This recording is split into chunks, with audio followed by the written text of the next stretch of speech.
안녕하세요. 금융투자 전문가 용사부입니다. 오늘 저와 함께 할 주제는 빅컷이 뭐야? 빅컷을 하면 주가는 도대체 어떻게 되는데, 우리 시간이죠. 9월 19일 새벽 미국 연준은 애기 걸음인 베이비컷 0.25% 수준의 금리 인하가 예상이 됐었어요. 그러나 예상을 깨고 큰 걸음 빅컷 0.5% 화끈하게 금리 인하를 발표합니다. 이렇게 크게 금리 인하한 빅컷이 왜 중요하냐? 그 첫 번째, 그동안 미국은 금리를 인상해 오기만 했어요. 그것을 방향을 전환하는 시발전, 시작점이 된 거죠. 금리 인하 국면으로. 이것은 말입니다, 2020년 3월 이후 무려 4년 6개월 만에 처음으로 이루어진 금리 인하 포인트입니다. 두 번째로 중요한 부분은 0.5%라는 빅컷은 2008년도 미국발 금융위기 기억나시죠? 그 엄청난 금융위기 때 한번 있었던 것이고,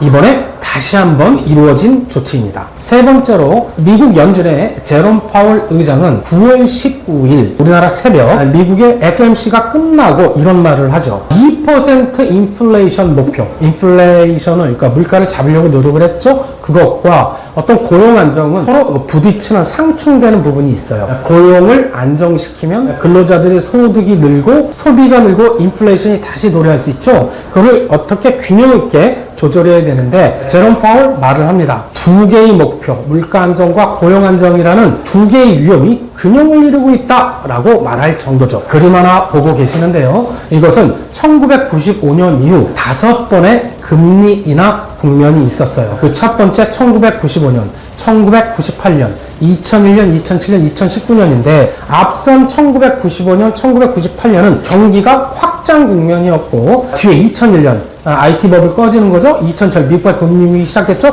이런 세 번의 시기는 경기가 침체 국면이었다라는 것이죠. 이번에 금리 올리다가 내리는 피벗 상황은 앞선 1995년과 98년도의 상황과 유사하다고 볼 수 있어요. 왜 그런지 볼까요? 미국의 경기를 보면 지난 2020년 3분기서부터 2024년 올해죠. 2분기까지 무려 52개월 동안 경기가 성장 국면에 있었습니다. 평균 물가가 조정된 실질 GDP, 실질 경제 성장률을 보면 2.8% 성장을 하고 있는 중이죠.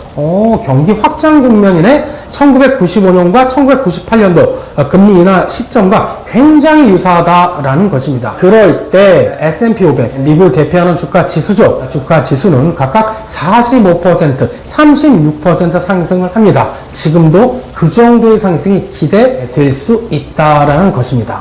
자, 다 좋은데, 그래서 증시 향후 긍정적으로 보이는데, 가장 중요한 건 뭐죠? 어떤 업종이 보다 더 많이 오를 것이냐, 이런 것이 중요하겠죠. 자, 그 첫 번째로 이 용사부 추천해 드리는 부분은 제약 바이오 업종을 원탑으로 추천을 드리는데, 그 중에서도 삼성바이오와 셀트리온, 한올 바이오파마를 특히 권유해 드리고, 두 번째 인터넷 업종이 있고, 특히 네이버입니다. 그 다음에 세 번째로는 AI 관련 반도체 업종입니다. 특히 그 중에서 우리나라 대장주 삼성전자, 마지막으로는 미국 쪽에서는 러셀 2000 지수를 추정하는 ETF와 우리나라에서는 특히 중소형주, 코스닥 시장에 속한 중소형주이면서 향후 전망이 좋은 종목들을 추천드리는 바입니다.